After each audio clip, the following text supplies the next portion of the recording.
அனைவருக்கும் வணக்கம். ஈசன் ஜோதிட மாத கருத்தரங்கம் 35வது தாங்க மேடம். 35வது மாத கருத்தரங்கம் மிகவும் சீரும் சிறப்புமாக நடைபெற்று கொண்டிருக்கின்றது. இந்த கருத்தரங்கில் ஈசன் ஜோதிட அறக்கட்டளையினுடைய நிறுவனத் தலைவர் உயர் திரு பண்டிட் பாலசுப்ரமணி ஐயா அவர்களுக்கும் மாணிக்கம் ஐயா அவர்களுக்கும், மேலும் இங்கே இந்த கூட்டத்திற்கு, இந்த கருத்தரங்கிற்கு வருகை புரிந்து நல்ல கருத்துக்களை பதிவிட்டு கொண்டிருக்கும் அத்துணை ஜோதிட குருமார்களுக்கும், இந்த கருத்தரங்கில் கலந்து கொண்ட அத்துணை நல் உள்ளங்களுக்கும் என் நெஞ்சார்ந்த நன்றிகள். நாம் இன்னைக்கு பண்டிட் பாலசுப்ரமணிய ஐயா அவர்கள் நேற்றுக்கு காலையில் ஃபோன் பண்ணி பேசினாருங்க. ஐயா இன்னைக்கு நாளைக்கு கருத்தரங்கம் இருக்கிறது, நீங்கள் என்ன தலைப்பில் பேசப் போகிறீர்கள் என்று ஐயா அவர்கள் கேட்டார்கள். கரணத்தை பற்றி பேசுகின்றீர்களா என்று கேட்டார். கரணம் இந்த கொரோனா பீரியடிலிருந்து பேசாத ஜோதிடர்களே இல்லை. சரிங்களா? அப்படி தானே? கரணம் கரணம் அப்படின்ட்டு குட்டி கரணம் போட்டு விட்டார்கள் எல்லோருமே. இப்போ பாருங்கள், கிளைண்ட்டு இப்போ நம்ம ஜாதகம் பார்க்கும்போது கிளைண்ட்டு சொல்கிறாங்க, நான் இந்த கரணம், நான் பவகரணம், நான் எனக்கு சிங்கம், நான் வழிபட வேண்டியது நரசிம்மர் இல்லைன்னா முருகர் கோவில் அப்படின்ட்டு ஒவ்வொரு வாடிக்கையாளர் சொல்கிறாங்க. நம்ம அதையே சொன்னால் இது ஏற்கனவே எங்களுக்கு தெரியுமே அப்படின்னு சொல்லுவாங்க. இல்லைன்னா அவங்க மனசுக்குள்ளே நம்ம மேலே நம்பிக்கை இருக்காது.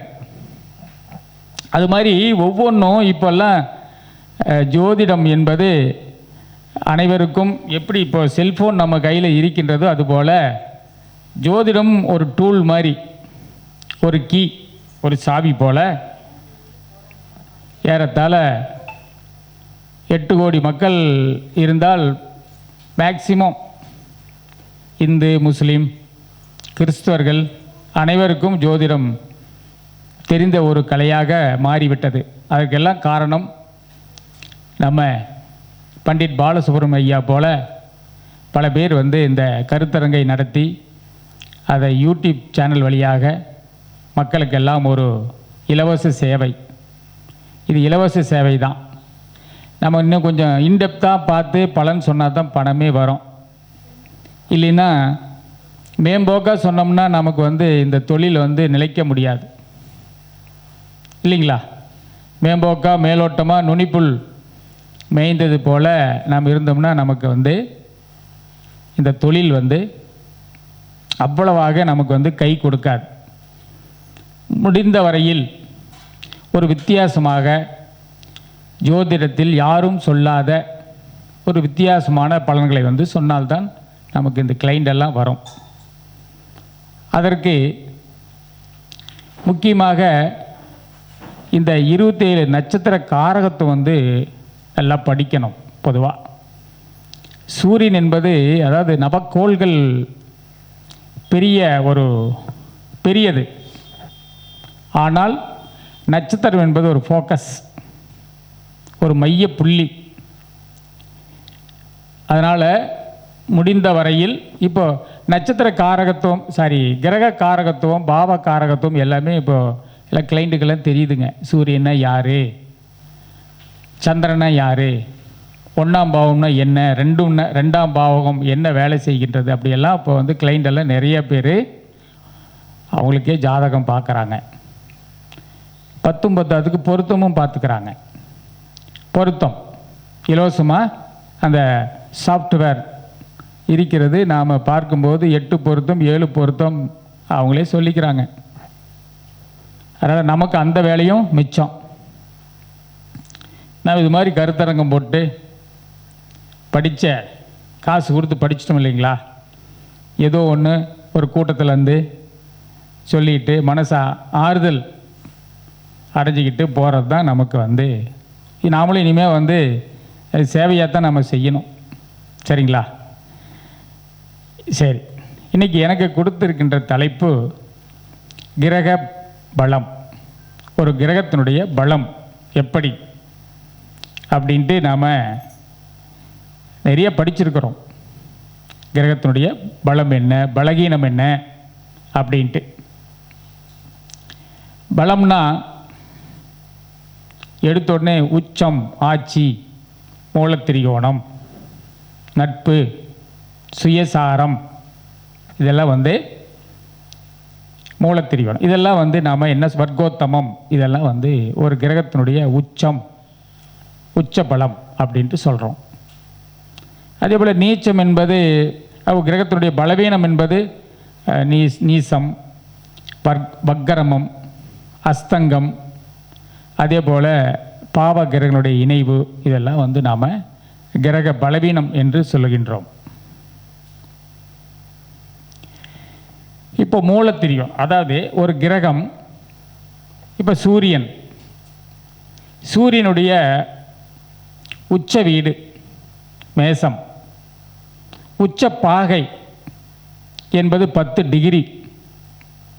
ஸோ 10 டிகிரி என்பது அஸ்வினி 3ஆம் பாதம் இல்லைங்களா?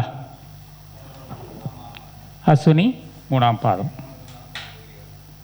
அப்போ 3ஆம் பாதத்தில் வந்து சூரியன் வந்து அஸ்வினி 3ஆம் பாதத்தில் சூரியன் வந்து உச்சமடைகின்றார்.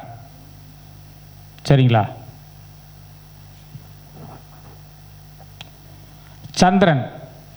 சந்திரன் வந்து ரிஷபத்தில் வந்து உச்சமடைகின்றார். அவருடைய டிகிரி என்னன்னு பார்த்தோம்னா 3 டிகிரி. 3 டிகிரினா கார்த்திகை வந்து 2ஆம் பாதம். சரிங்களா? அப்போ சந்திரனுக்கு அடுத்து செவ்வாய் வந்து மகரத்தில் வந்து உச்சமடைகின்றார். அப்போ என்ன டிகிரி? அப்போ 28 டிகிரி. ஸோ சொந்த சுயசாரத்தில் அவிட்டத்தில் வந்து அவர் வந்து உச்சமடைகின்றார். அடுத்து செவ்வாய்க்கு அடுத்து புதன் வந்து 15 டிகிரியில், அதாவது கன்னியில் உச்சமடைகின்றார். அப்போ கன்னின்னு பார்த்தோம்னா 15 டிகிரி, அஸ்தம் வந்து 2ஆம் பாதம் அப்படின்ட்டு நம்ம முன்னோர்கள் வந்து நமக்கெல்லாம் சொல்லி கொடுத்திருக்கின்றார்கள். அடுத்து குரு என்று பார்த்தால் கடகத்தில் வந்து 5 டிகிரியில் வந்து உச்சமடைகின்றார். அதாவது பூசம் வந்து 1ஆம் பாதம். அப்போ குருவுக்கு அடுத்தது சுக்கிரன் என்பது அந்த கிரகம் வந்து மீனத்தில் வந்து உச்சமடைகின்றார். அப்போ சுக்கிரனுடைய உச்ச பாகை வந்து 27 பாகை. அதாவது ரேவதி 3ஆம் பாதத்தில் வந்து உச்சமடைகின்றார்.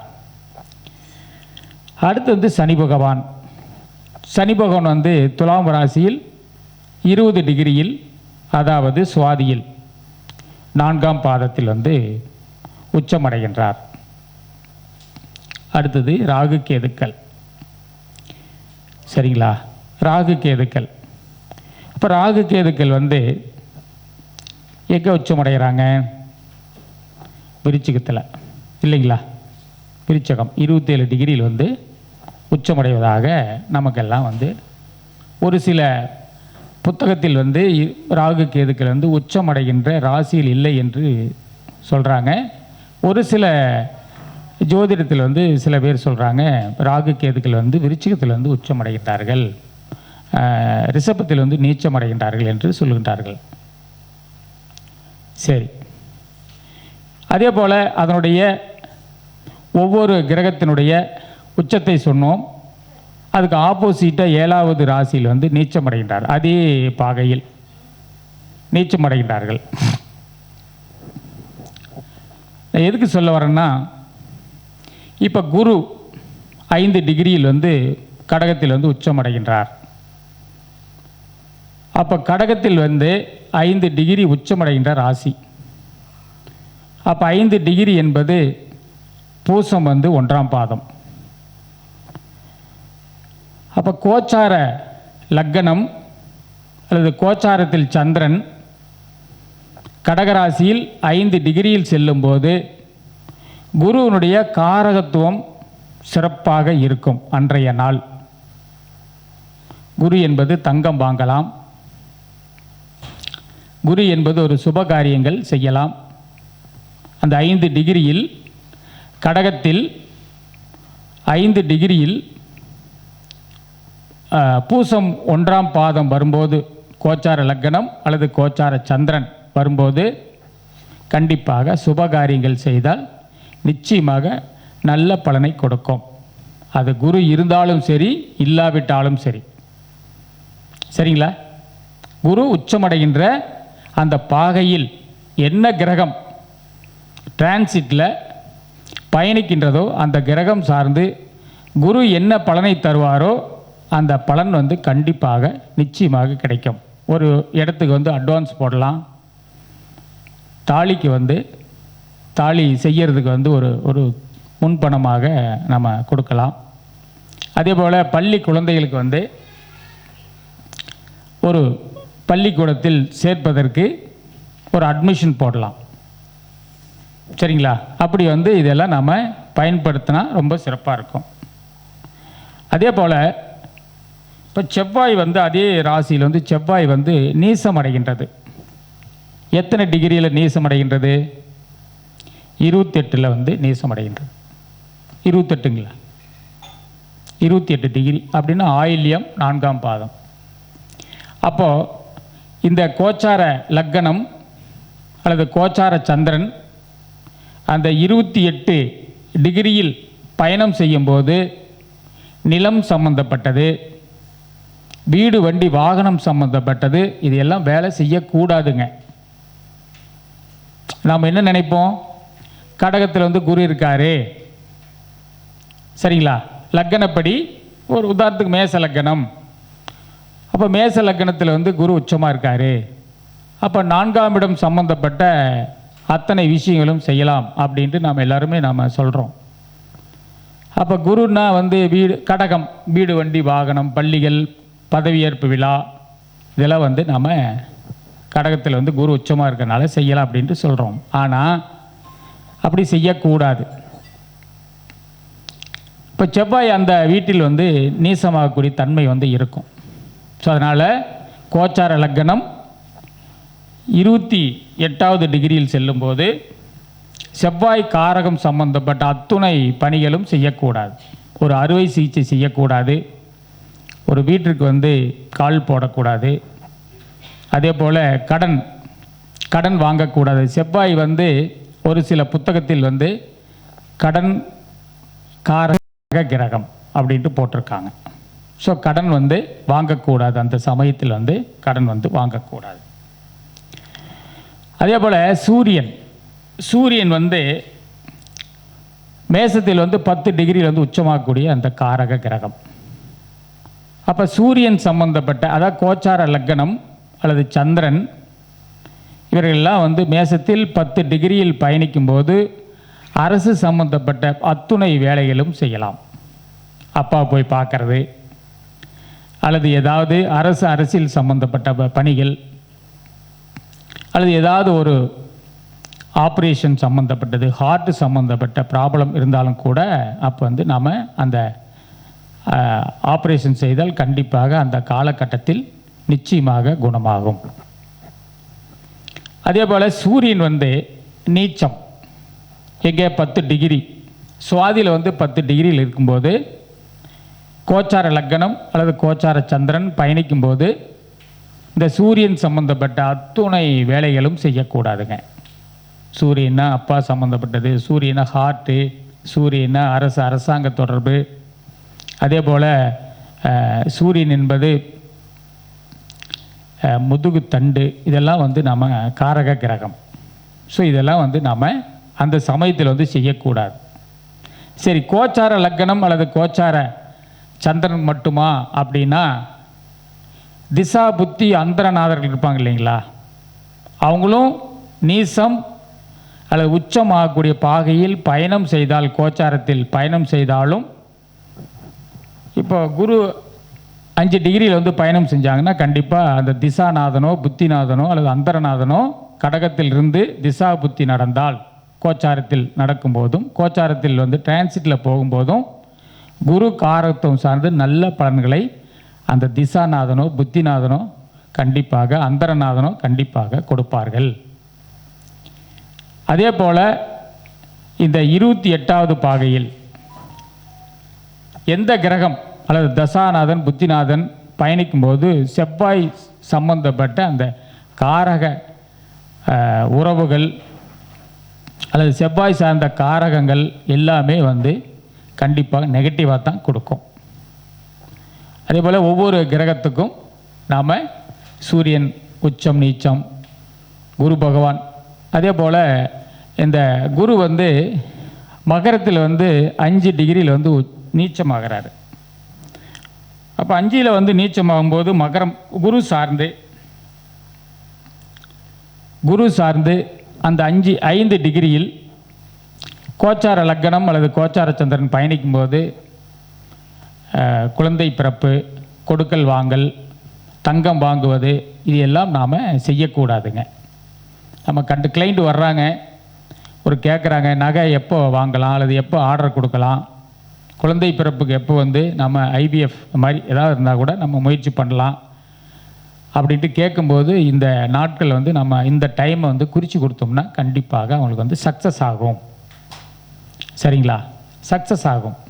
நமக்கு வந்து சக்ஸஸ் ரேட்டு தான் நமக்கு முக்கியம் இல்லைங்களா? ஒரு ஜோதிடர் இருந்தாங்கன்னா பலன் சொல்கிறத விட அந்த வாடிக்கையாளர்களுக்கு வந்து தக்க சமயத்தில் வந்து அவங்க சக்ஸஸ் ஆனால் தான் நமக்கு வெற்றி.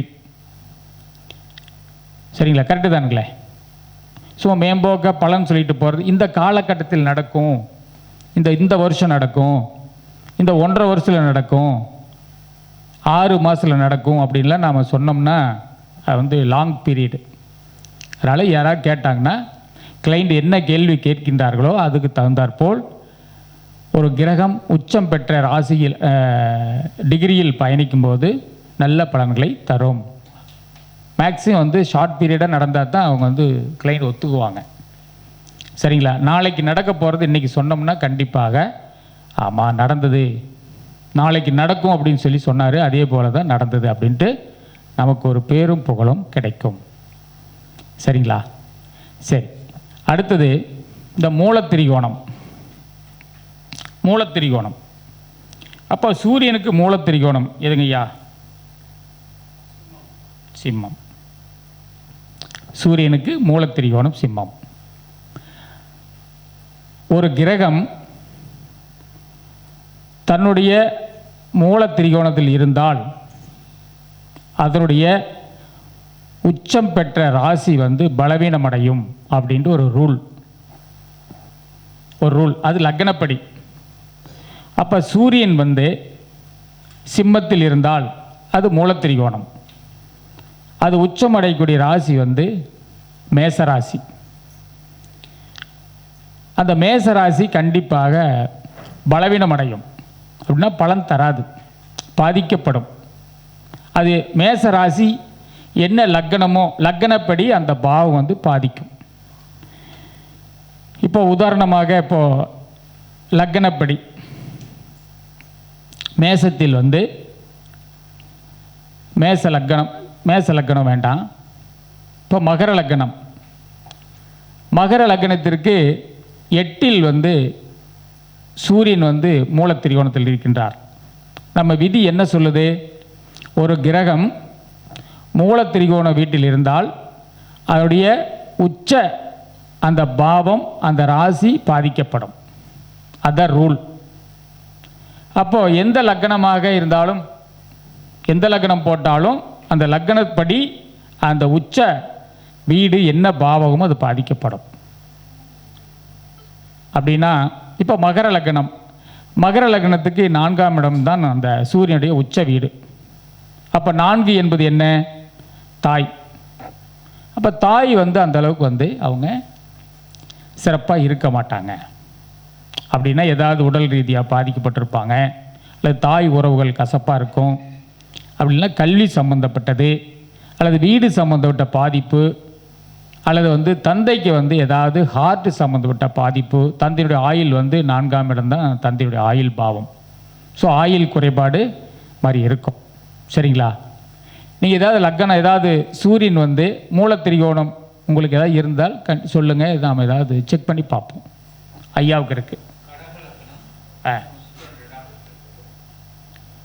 சூரியன் இருக்காருங்களா?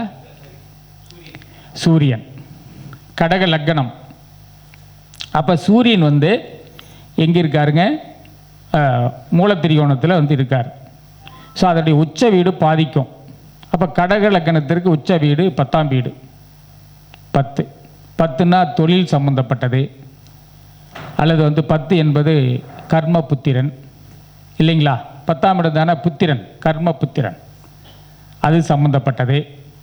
10ன்னா மாமியார், 10ன்னா கௌரவம், உச்ச பதவி.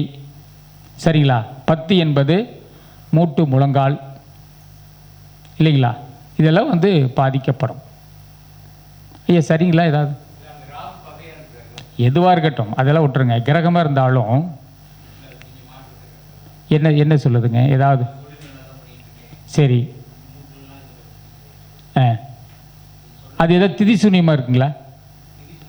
அந்த வீடு மேசமும், அந்த வீடு ஏதாவது திதி சூன்யமாக இருக்கான்னு கேட்குறேன். என்ன சஷ்டி திதியா?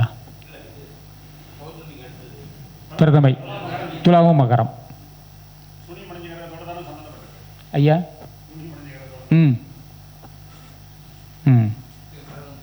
பிரதமை திதி அப்படி வந்து இருக்கும். அதே மாதிரி உதாரணத்துக்கு இப்போ சனி வந்து மூலத்திரிகோணம் கும்பராசிங்க. இப்போ கும்பராசியில் வந்து இருக்காருன்னா அது உச்ச வீடு வந்து துலாம். அது லக்னப்படி என்ன பாவமோ கண்டிப்பாக பாதிக்கும். அது உறவு, வருமானம், அதனுடைய உடல்நிலை என்ன பாகமோ அது வந்து கண்டிப்பாக பாதிக்கும். சூரிய திசை, சூரிய புத்தி, சூரிய அந்தரம் இந்த காலகட்டத்தில் வந்து கண்டிப்பாக ஏதாவது ஒரு பிரச்சனை வந்து கொடுக்கும். இது ரூல். மேக்ஸிமம் வந்து ஒரு 90% வந்து பொருந்தி வரும். 100க்கு 100 பொருந்தி வரும்னு சொல்ல முடியாது. ஜோதிடத்தில் வந்து நாம் எப்படி இல்லைங்களா, எந்த ரூலுமே 100% பொருந்தி வரும்னு நாம் சொல்ல முடியாது. அதில் நிறைய சில விதி விலக்குகள், சூட்சமங்கள் எல்லாம் இருக்குதுங்க. சரிங்களா? அது மாதிரி வந்து இருக்கும். இதெல்லாம் வந்து ஒரு ரூல். அதே போல் ராகு நின்ற இடம், ராகு, இப்போ ராகுலாம் நம்ம நெகட்டிவாக வந்து நம்ம சொல்கிறோம். ராகுன்னா நமக்கு வந்து நெகட்டிவ், ராகு கேதுக்கள் வந்து நமக்கு நெகட்டிவான பலன் வந்து நம்ம சொல்கிறோம். ராகு நின்ற இடம், அமர்ந்த பாவம் கண்டிப்பாக ஒரு நன்மை தரும் அப்படிங்கிறது ஒரு ரூல் இருக்குது. இப்போ ராகு வந்து லக்னத்தில் இருந்ததுன்னா கண்டிப்பாக அந்த ஜாதகர் வந்து நல்ல முறையில் இருப்பாருங்க. 2ஆம் இடத்துல இருந்தால் வருமானம் சார்ந்து, அதே போல் 2ஆம் இடத்துல வந்து உறவு என்ன சொல்கிறதுனா பெரியம்மா அப்படின்னு சொல்கிறாங்க. 2ஆம் இடம் பெரியம்மாள், தாயினுடைய மூத்த சகோதரி அப்படின்ட்டு சொல்கிறோம். ஸோ அதெல்லாம் வந்து அவங்களுக்கு வந்து நிச்சயமாக ஒரு நல்ல பலனை வந்து கொடுக்கும் ராகு நின்ற இடம்.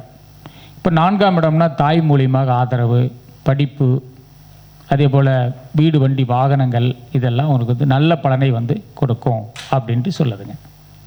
உங்களுக்கு ராகு எங்கே இருக்குங்க? யாரோ ஒருத்தர் சொல்லுங்கள். யாரோ ஒருத்தர். ராகு 10லேயே இருக்கு.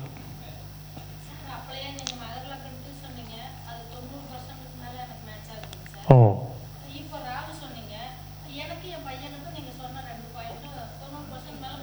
மேட்ச் ஆகுதுங்க. சூப்பர். ஆமாம், அது மாதிரி வந்து ராகு எல்லாம் இப்போ நான் பார்க்குறது அப்படித்தான். மற்றவங்க எப்படி பார்க்குறாங்களோ ஐயா எனக்கு தெரியாது. நான் எப்படி ஜோதிடத்தை வந்து அணுகி மக்களுக்கு வந்து சொல்கின்றவனோ அதை நான் உங்களுக்கு இது ப்ராக்டிக்கலாக நான் பார்க்குறேன். சரிங்களா? 5ஆம் இடத்துல தானே குழந்தை அல்லது தாத்தா, காரக உறவுகள், உயர்கல்வி, அதே போல் குலதெய்வத்துடைய அனுக்கிரகம் உண்டு, திட்டங்கள், ஆள் மனசு, இதெல்லாம் வந்து அவங்களுக்கு வந்து ரொம்ப சிறப்பாக இருக்கும். அதே போல் 6ல் ராகு இருந்தாங்கன்னா, இப்போ 3ல் ராகு இருந்தால் கண்டிப்பாக இளைய சகோதரம், மாமனார், ரொம்ப சிறப்பாக அவங்க வந்து சப்போர்ட் பண்ணுவாங்க. சரிங்களா? அது மாதிரி அதே மாதிரி ராகு என்றால் கம்யூனிகேஷன் சம்மந்தப்பட்டது. 3ஆம் பாவத்தில் இருந்தால் கண்டிப்பாக நல்ல இதை கொடுக்கும். கொடுக்கல் வாங்கல் இதெல்லாம் வந்து கண்டிப்பாக நல்ல பலனை வந்து ராகு நின்ற இடம் நல்ல பலனை கொடுக்கும். அந்த காரக உறவுகள் நல்ல பலனை நமக்கு உதவிகரமாக இருப்பார்கள். சரி, ராகு நின்ற வீட்டு அதிபதி அதே போலத்தான் பலன் செய்வார், நல்ல விதமாகத்தான் பலன் செய்வார். இப்போ ராகு வந்து ஐயாவுக்கு வந்து கடக லக்னம். ஐயா சொன்னாருங்க, ராகு வந்து 10ல் வந்து இருக்குது. ராகு வீடு கொடுத்தவர் வந்து செவ்வாய் எங்கே இருக்காருங்க?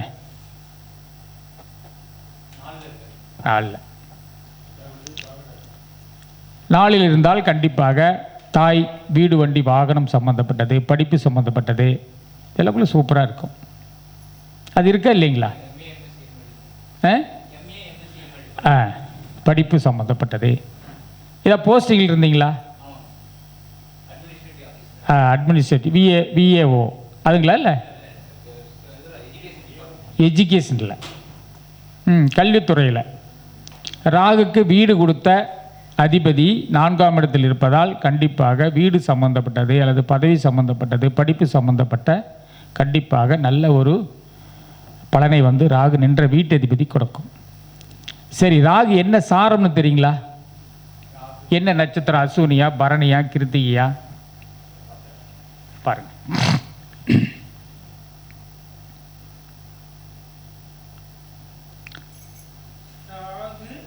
நின்ற ராசி அஸ்வினி. சரி, அந்த கேது எங்க இருக்க? கேது வந்து இங்க 4லயே இருப்பாருங்க. ஓகே, கேது 4ல் தான் இருக்காருங்க. கேதுவும் 4ல் தான் இருக்காரு. ஸோ 4ஆம் இடம் சம்பந்தப்பட்டது உங்களுக்கு அனைத்துமே நல்ல விதமாக இருக்கும். மேடம்,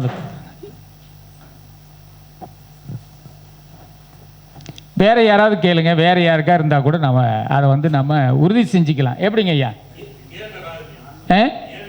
என்ன லக்னங்க? சரி, மகர லக்னம், சந்திரன். சரி, 7ல் வந்து ராகு, கடகத்தில் வந்து ராகு. ஸோ மனைவி மூலியமாக நல்ல ஒரு இது கிடைக்கும் சொல்லுதுங்க. மனைவி அளவில் 2வது குழந்தை எல்லாம் உங்களுக்கு சிறப்பாக வந்து உதவிகரமாக இருப்பாங்க, சப்போர்ட்டிவாக இருப்பாங்க. எஸ்ஸுங்களா அல்லது நோவா? எஸ். சரி, ராகு என்ன சாரங்க ஐயா? சரி, சந்திரன் எங்கே இருக்காருங்க? ராகு வந்து வீடு கொடுத்தவர் விருச்சிகத்தில், மகர லக்னத்திற்கு 11ல். மூத்த சகோதரன் சித்தப்பால் எப்படி இருக்காங்க? இல்லை. அண்ணன் இருக்காருங்களா? அண்ணன் இல்லை.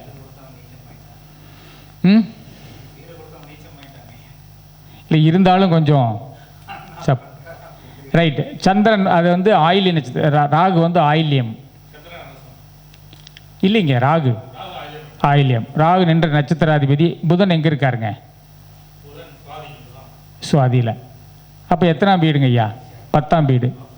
10 தொழில் நல்லாயிருக்கும், மாமியாருடைய ஆதரவு நல்லாயிருக்கும், அப்படி மாதிரி சொல்லுதுங்க. அப்படி இருந்துங்களா? இல்லை, அது அந்த இடம் திதி சூன்யமாக இருக்குங்களா? எப்படிங்க திதி சூனியம்? தனுசு மீனம். சரி, எதுக்கு செக் பண்ணி பாருங்க இல்லைங்களா? இந்த ராகு நின்ற வீடு, அந்த உறவு அதன் சார்ந்து நல்ல பலன் வந்து கொடுக்கும்.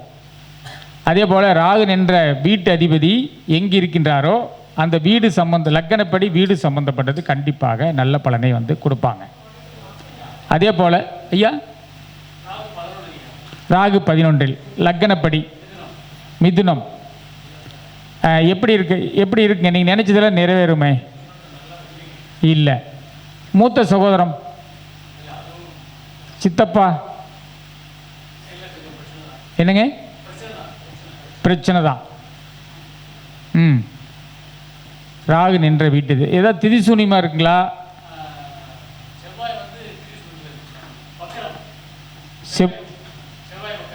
செவ்வாய் வக்கரம். ஓ, வீடு கொடுத்தவர் நல்லா இருக்கணும். அதே போல் சாரம் கொடுத்தவரும் நல்லா இருக்கணும். நீசம், அஸ்தங்கம், பக்கரம் பலவீனம் அடையாமல் இருந்தால் கண்டிப்பாக நல்ல பலனை வந்து கொடுப்பாங்க. சரிங்களா? திதி சூனியமாக இருந்தாலும் பாதிப்பு தாங்க ஐயா. அது கேது வந்து நீங்கள் வந்து திதி சூனியத்தில் கேது இருந்தால் மட்டுமே விதிவிலக்கு. மற்ற 8 கிரகங்கள் இருந்தாலும் எப்படிங்க சிறப்புங்களாக்கா? ரைட்.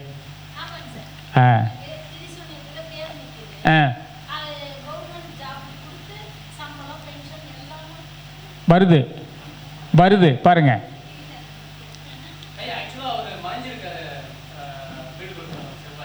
அதான் பாதிப்பு அடையக்கூடாதுங்க ஐயா. பொதுவாக ராகு வீடு கொடுத்தவர், சாரம் கொடுத்த யார் கொடுத்துருக்காங்களோ அவங்க வந்து பலவீனம் அடையக்கூடாது. நீசம், அஸ்தங்கம், 6, 8, 12, பக்கரம், திதிசூனியம், அஸ்தங்கம் இதெல்லாம் ஆகக்கூடாது. அதான் பாசூரி. ரைட். அது மாதிரி அதனால தான் ராகு வந்து சரியாக உங்களுக்கு வந்து ஒர்க் அவுட் ஆகலை. ராகு நின்ற இடம் மட்டும் நல்லா பண்ணியிருக்காரு. மனைவி, 2வது குழந்தை. சந்திரனும் செவ்வாய் அங்கேயே இருக்காங்க. நீசபங்க ராஜயோகம். இப்போ விஜய் ஜாதகத்தில் வந்து எல்லாம் நிறைய சொல்கிறாங்க இல்லைங்களா? இப்போ விஜய் ஜாதகம் ட்ரெண்ட் ஆகி போச்சுங்க. ட்ரெண்டு. இப்போ யார் ஜெயிக்கிறாங்களோ, நம்ம ஜோசிகாருடைய மைனஸ் என்ன தெரியுங்களா? கொரோனா வராதுக்கு முன்னாடி யாரும் அதிகமாக சொல்லலை. கொரோனா வரும்னு யாரும் சொல்லலை. கொரோனா வந்த பின்னாடி சனி, செவ்வாய், மகரத்தில் 7 கிரகம், 10 கிரகம், இதெல்லாம் உண்மையாலும் மேஜிக்காக இருக்குது. அது சொல்லக்கூடாது. ஒரு அரசியல் தலைவர் ஜெயிப்பாரா ஜெயிக்க மாட்டாரா அப்படின்ட்டு ஒரு கணிப்பு நாம் கணிக்கிறோம். ஜெயிச்ச பின்னாடி ஆக்கின சோத்துக்கு பதம் பார்க்கக்கூடாது இல்லைங்களா? நாமளே சோறு ஆக்கிட்டோம். அது எப்படி இருந்து குழஞ்சா என்ன, நல்லா இருந்த என்ன, நல்லா இல்லாமல் போனோம், எப்படி இருந்தாலும் சாப்பிட போகிறோம். நான் ஒரு கணிப்பு போட்டேங்க உண்மையாலுமே. எப்போ தேர்தலுக்கு முன்னாடி விஜய் ஜாதகத்தை வந்து நான் ஒரு கணித்தேன். அவர் எப்பவுமே வந்து சில பேர் வந்து கடக லக்னம், கடக ராசின்னு சொல்கிறாங்க. கடக ராசி பூச நட்சத்திரம். ரைட். நான் வந்து என்ன போட்டேன்னா, ஐயா வாங்க, எப்பவுமே நடிகர் முதலமைச்சர் விஜய் வந்துங்க, நீங்கள் பார்த்தீங்கன்னா அவரை பார்த்தீங்கன்னா மேடையில் பேசும்போது, எங்கேயாவது வெளி இதில் வந்து பிரச்சாரத்தில் ஈடுபடும் போது இடுப்பில் கை வச்சுட்டு தான் பேசுவாருங்க. கை கொடுத்துக்கிட்டு தான் பேசுவார். மேக்சிமம் கன்னி ராசி, கன்னி லக்னம் அதில் பிறந்தவங்க கண்டிப்பாக வந்து ஆட்டோமேட்டிக்காக அது ஆணாக இருந்தாலும் சரி, பெண்ணாக இருந்தாலும் சரி, அவங்க கை வந்து இடுப்புக்கு போயிடும். இடுப்பில் கை வச்சுட்டு தான் பேசுவாங்க டக்குன்னு யதார்த்தமாக. இங்கே ஏதாவது கன்னி லக்னம், கன்னி ராசி யாராக இருக்கீங்களா? யாருமே இல்லை. ஐயா நீங்கள் சரி, இப்போ நான் இடுப்பில் ஏதாவது கை வச்சுக்கிங்களா? ஏதாவது டக்குன்னு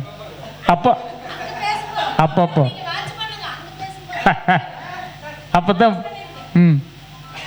டக்குன்னு என்ன பண்ணுவாங்கன்னா, டக்குன்னு பேசிகிட்டு இருக்கும்போது இடுப்பில் இப்படி கை வைப்பாங்க. அப்படி இருக்கும்.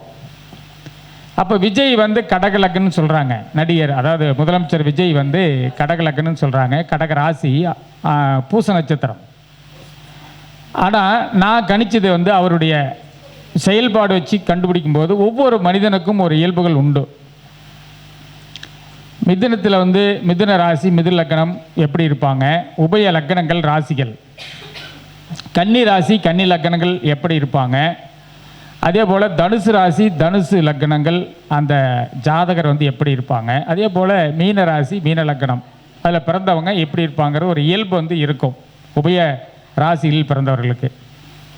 ஒவ்வொன்றுக்கும் ஒரு சிம்டம்ஸ் வந்து இருக்குங்க. அப்போ வந்து கன்னி லக்னம், கன்னி ராசியில் பிறந்தவங்க ஆட்டோமேட்டிக்காக வந்து கை வந்து இடுப்பில் வந்து வச்சுக்குவாங்க. நீங்கள் கிளைண்ட் வரும்போதெல்லாம் பாருங்கள், எல்லாம் சொன்னீங்கன்னா ரொம்ப சாதாரண விஷயந்தான், ஆனால் சொன்னால் ஆச்சரியப்படுவாங்க. சரிங்களா? அப்போ நான் கணிக்கும் போது அவருக்கு வந்து கன்னி லக்னம், கடக ராசி, பூச நட்சத்திரம்,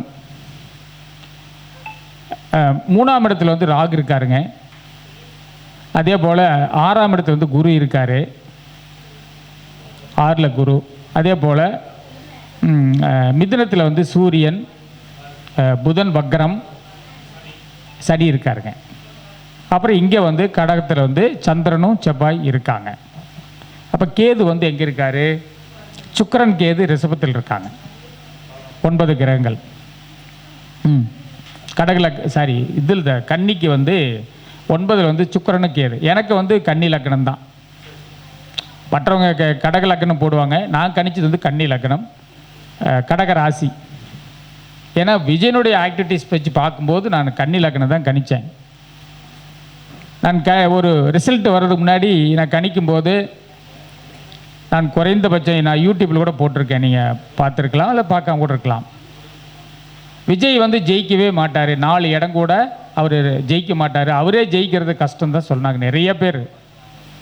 ஆனால் என்னுடைய ஆய்வில் நான் வந்து கணிச்சதில் மினிமம் குறைந்தபட்சம் 42 முதல் 58 இடங்கள் வந்து வெற்றி பெறுவார் அப்படின்ட்டு நான் கணிச்சிருந்தேன். அதுலேயும் என்ன போட்டிருந்தேன்னா அது வந்து டபுள் ஆகும். டபுள் அப்படின்னா 42 என்பது 84 ஆகும், 58 என்பது 116 ஆகும் அப்படின்ட்டு நான் வந்து போட்டிருந்தேன்.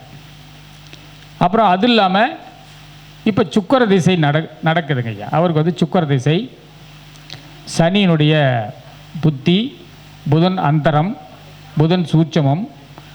எலெக்ஷனில் வந்து கவுண்டிங் நடக்கிற அன்னைக்கு ராகுனுடைய பிராணன் நடந்ததுங்க. ராகு பிராணன். 3ஆம் இடம் தான் ஓட்டு.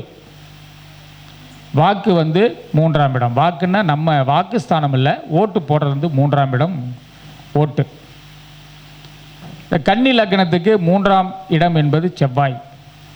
செவ்வாய் எங்கே இருக்காருங்க? லக்னத்துக்கு 11 இருக்கார். அது ஸ்தான பலம், அது நீசம்ங்கிறது அப்புறம். 11ஆம் இடம் ஸ்தானத்தில் வந்து நல்லா இருக்காருங்க செவ்வாய். 3, 8க்குரியவர் வந்து செவ்வாய் வந்து கடகத்தில் வந்து லக்கணத்திற்கு 11ஆம் இடத்துல வந்து செவ்வாய் சந்திரனோட இருக்கிறனால நீசபங்க ராஜயோகம் அப்படின்ட்டு. ஆனால் நான் கணிச்சது வந்து 42 to 56, அதில் டபுள் ஆகும்னு சொல்லியிருக்கேன். நம்ம பிரபல ஜோதிடர் இல்லை, நமக்கெல்லாம் வந்து இந்த யூடியூப்பில் வந்து நான் உண்மையை சொல்லாமல் அதில் என்ன இருக்குது, வியூவர்ஸ் எல்லாம் கம்மி. உலக புகழ் அடைகிற அளவுக்கு நாம் ஒன்றும் அந்தளவுக்கு இல்லை. சரிங்களா? சாதாரண நாமெல்லாம் ஆட்கள். ஏதாவது ஃபேமஸாக இருந்தாங்கன்னா வியூஸ் வந்து நிறைய போவாங்க, அப்படியே மல்டிபிளாக அப்படியே போயிட்டுருக்கோம். இந்த பழனிசாமின்னா நம்ம பண்டிட் பாலசுப்ரமணியம் ஐயா மாதிரி இருக்கிறவங்களுக்கு தெரியும், மற்ற யாருக்கும் தெரியாதுங்க ஐயா. பொதுவாக நம்மளுடைய ஒர்த்து அதே போல் இன்னொரு ஜோதிடர், உலக புகழ்பெற்ற ஜோதிடர், அவர் என்ன சொன்னார்னா திமுக வந்து 175 இடங்கள் வந்து வெற்றி பெறும்னு சொல்லி சொன்னாருங்க. 175 தனி பெரும்பான்மையுடன் ஆட்சி அமைப்பார் அப்படின்னு போட்டிருந்தார். சரிங்களா? ஆனால் அது எப்படி கணிச்சாங்கன்னே தெரியல. பட் அவர் ஒரு பாயிண்ட் ஆஃப் வியூவில் வந்து கணிச்சிருப்பாருங்க, இல்லைங்களாங்க ஐயா? கணிச்சிருப்பார். ஸோ நம்மளாட்டு சாதாரணமாக அதான் வந்து என்னென்னா பழமொழி சொல்லுவாங்க கிராமத்தில், கைப்புண்ணுக்கு என்னங்க ஐயா பழமொழி, தேவையில்லை அப்படிம்பாங்க.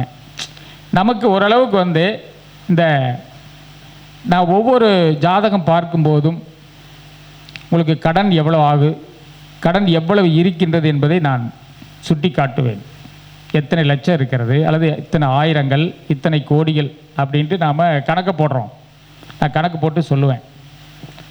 மேக்சிமம் எல்லாம் கடன் வாங்கியிருப்பாங்க. மேக்சிமம் வர்ற ஜாதகமெல்லாம் கடன், அதை நிவர்த்தி பண்ணுறதுக்கு எப்படின்னு நமக்கு வந்து வழி கேட்பாங்க. அப்போ நான் வந்து 6ஆம் இடத்தை 6 தானே கடன், 6ஆம் இடத்தில் என்ன கிரகம் இருக்கின்றதோ, 6ஆம் இடத்துல என்ன கிரகம் இருக்கின்றதோ, 6ஆம் இடத்தை என்ன கிரகங்கள் பார்க்கின்றதோ அதனுடைய உடுமகா திசையை கூட்டினால் அவருக்கு அவ்வளவு கடன் இருக்கும் அப்படின்ட்டு நாம் சொல்லலாம். இது வந்து ஒரு சூட்சமம். இப்போ உதாரணம்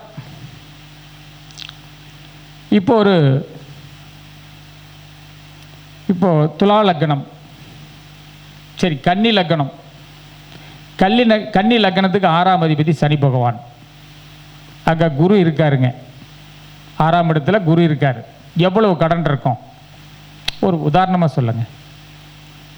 6ல் குரு இருக்காருங்க, எவ்வளவு கடன் இருக்கும்? குருவனுடைய தசா வருஷம் என்னங்க ஐயா? 16 தானே, 16. அப்போது கடன் வந்து ஒரு குறைஞ்சபட்சம் ஒரு ஆளாக இருந்தாங்கன்னா ஒரு 16,000 ரூபாய் கடன் இருக்கும். நார்மலாக ரொம்ப மிடிலாக ஏழையின் ஏழை அப்படின்னு சொல்லக்கூடிய யாராவது ரொம்ப ரொம்ப ஏழ்மையாக வந்திருந்தாங்கன்னா ஒரு 16,000 அப்படின்னு சொல்லலாம். இல்லைன்னா 1,60,000 சொல்லலாம். இல்லைன்னா 16 லட்சம். இல்லை என்றால் 1,60,00,000. கொஞ்சம் இன்னும் கொஞ்சம் ரொம்ப லக்ஸூரியாக வந்தாங்கன்னா சொல்லலாம். இப்போது கன்னி லக்னத்துக்கு 6ஆம் அதிபதி சனி பகவான் எங்கே இருக்காருங்க? மிதுனத்தில் வந்து இருக்கார். அப்போ சனியினுடைய தசா வருடங்கள் வந்து 19 இல்லைங்களா? அங்கே சூரியன் இருக்கிறாரு 19/6/25. அங்கே வந்து புதன் இருக்காருங்க. புதன் என்பது 17, அப்போ 42. குரு இங்கிருந்து பார்க்குறாருங்க, 5ஆம் பார்வையாக 6ஆம் அதிபதி பார்க்குறாரு. அப்போ அவருக்கு வந்து ஒரு 16, 58. சாதாரண ஆள் இருந்தாங்கன்னா கடன் வந்து குறைஞ்சபட்சம் 58,000, இல்லைன்னா 5,80,000. அப்படி இல்லை என்றால் 58 லட்சம். அப்படி இல்லை என்றால் 5,80,00,000. அப்படி இல்லை இன்னும் நல்ல வசதியாக இருக்காங்கன்னா 58 கோடி கடன் அப்படின்ட்டு நாம் அந்த கால்குலேஷன் பண்ணி சொன்னோம்னா சரியாக இருக்கும். அது கொஞ்சம் முன்ன பின்ன இருக்கும். என்கிட்ட வரக்கூடிய கிளைண்ட்டுக்கெல்லாம் அவங்க கேட்காமையே நான் வந்து இவ்வளோ தான் கடன் இருக்கும் அப்படின்ட்டு சொன்னோம்னா அதில் ஒரு 1 லட்சம் அல்லது ஒரு 2 லட்சம் முன்ன பின்ன தான் சொல்லுவாங்க. அப்படி வந்து நாம் அந்த கடன் எவ்வளவு இருக்கின்றது, மாத சம்பளம் எவ்வளவு, உங்களுக்கு மாத வருமானம் எவ்வளவு வருகின்றது, தினம் எவ்வளவு செலவாகின்றது, அல்லது மாதத்திற்கு எவ்வளவு செலவாகின்றது, இதெல்லாம் நாம் ஜோதிடத்தின் மூலியமாக தெளிவாக நாம் சொல்லலாம். அப்படி வந்து அந்த நமக்கு அந்த கிரக நிலைகள் வந்து நமக்கு சுட்டி காட்டும். அது மாதிரி ஒவ்வொரு விஷயமும் நம்ம ஜோதிடத்தில் சொல்லாத விஷயங்களே இல்லை. அதனால் நீங்களும் வந்து அது மாதிரி பார்த்து பலன் சொல்லி நீங்களும் நல்ல பேரும் புகழும் பெற்று பொருளாதாரத்தில் தன்னிறைவு பெற்று நீடூடி வாழ என வாழ்த்தி விடைபெறுகிறேன். நன்றி, வணக்கம். எனக்கு பேச வாய்ப்பளித்த ஈசன் ஜோதிட அறக்கட்டளையுடைய நிறுவன தலைவர் உயர் திரு பண்டிட் பாலசுப்ரமணியம் ஐயா அவர்களுக்கு மீண்டும் ஒரு முறை நன்றி கூறி விடைபெறுகிறேன். நன்றி, வணக்கம்.